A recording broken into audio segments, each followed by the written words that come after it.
Մեծ հայրենականն ու հայերը խորագրի տակ տարաբնույթ թեմաներ ու ուղղություններ են ուսումնասիրվել, դարձել պատմագիտական նյութ, մատուցվել հանրությանը, հաղթանակի մեջ հայերի ավանդից մինչև պատերազմի այլ ելքի դեպքում Անդրկովկասի ու հայերի համար ենթադրյալ լուծումներ։ Օրերս հանրայինի եթերում շրջանառվեց մի վարկած, թե Ստալինինգրադի ճակատամարտում գերմանացիների հաղթանակի դեպքում Գերմանիան Գերտրուդա ծածկանունով գաղտնի ծրագրով նախատեսում էր արձակվել Թուրքիայի վրա Բուլղարիայի եւ Հայաստանի ուղություններից եւ որոշ տարածքներ գրավել, ինչի արդյունքում իբր ստեղծվելու էր միացյալ պատմական Հայաստանը։ Հրապարակ նետված վարկածը բուռն հակազդություն առաջացրեց ինչպես սոցհարթակներում, այնպես էլ մասնագիտական շրջանակներում։ Պատմաբան Մհեր Հարությունյանի համոզմամբ պատմական իրողություններն ու փաստերը պետք է դիտարկվեն ամբողջության մեջ, ոչ թե հատվածական, ըստ ցանկության կամ նպատակահարմարության։ Խնդիրը նրանումն է, որ մենք պարտավոր ենք պատմական փաստերը եւ իրադարձությունները դիտարկել ամբողջության մեջ։ Դա կոնտեքստից կտրված տարբեր ժամանակային իրավիճակներում արված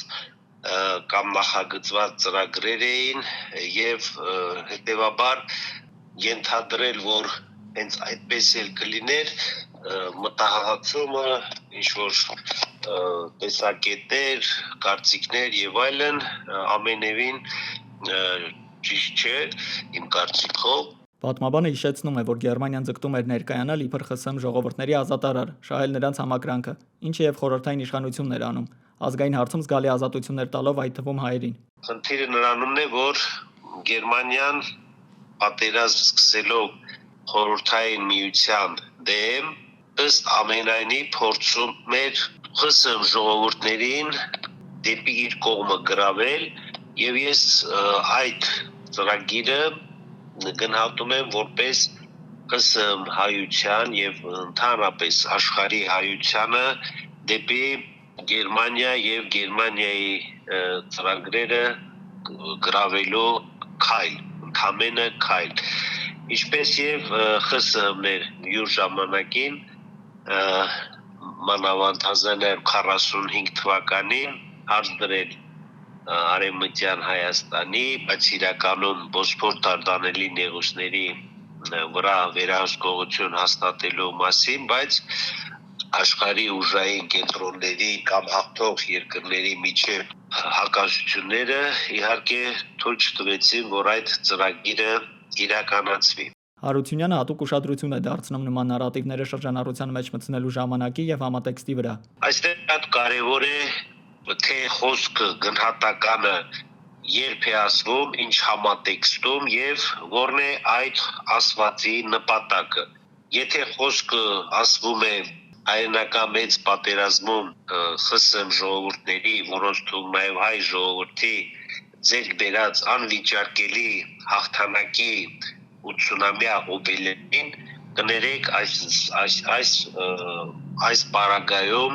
որևէ լուրջ լրջամիտ պատմաբան իրեն թույլ չպիտի տա նման արտահայտություն անելու։ Պատմաբանը համոզված է, որ այդ քայլը ավելի շատ քաղաքական, անցյալը ռևիզիայի ենթարկելու փորձ է, քան լուրջ վարկած, որի մասին իմանալով մարդիկ ուզում են Երևալ ամենագետ։ Նա նշում է, որ նմանատիպ ծրագրերը ժամանակին բացահայտվել են եւ պատշաճ մեկնաբանվել։ Բայց այդ ծրագրերի մասին վաղուց հայտնի է, դրանց մասին հատկապես մեր հայային նշանավոր գործիչները, ովքեր Գերմանիայում փորձում էին տարբեր միջոցներով ապահովել հայ ժողովրդի անվտանգությունը, այդ թվում նաև ֆիզիկական եւ ինչու՞ չէ նաև Թուրքիայի դեմ, ինչպես 40-ականների սկզբներին Գերմանիան էր նախատեսում, ապա ԽՍՀՄ 40 կեսերին արդեն երկու դեպքում էլ հայ գործիչները պատրաստ էին համագործակցել ընդդեմ ընդհանուր ու ոխերիմ թշնամու Թուրքիայի։ Այս համատեքստում նման խոսոյթ ձևավորելը, նման արտահայտություններ անելը ամենևին ողջունելի չէ եւ չի սազում, նորից եմ կրկնում, որևէ լուրջ ուսումնասիրողի։ Պատմաբան Լեռնիկ Հովհաննիսյանը նշում է Գերմանիայի եւ Թուրքիայի պատմական դաշնակցության մասին, որը սկսվել էր առաջին աշխարհամարտի տարիներից էլ առաջ։ Թուրքիան միշտ եղել է Ասիայում, Մերձավոր Արևելքում Գերմանիայի հիմնական առևտրատնտեսական գործընկերը։ Եվ հիշենք 1914 թվականի առաջին աշխարհամարտի տարիները, երբ որ հիմնական դաշնակիցն էր Թուրքիան Գերմանիայի, եւ այդպես շարունակ։ Եվ այդ քաղաքականությունը նաեւ շարունակվել է նացիստական Գերմանիայի ժամանակ, ուղղակի Թուրքիան ինչպես միշտ իր խորամանկ դիվանագիտությամբ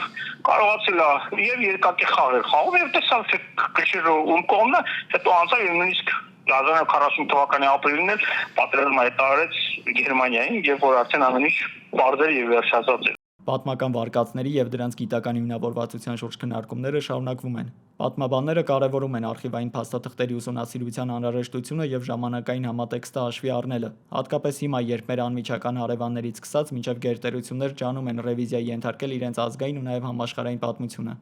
Դավիթ Գենջոյան, Renews Armenia։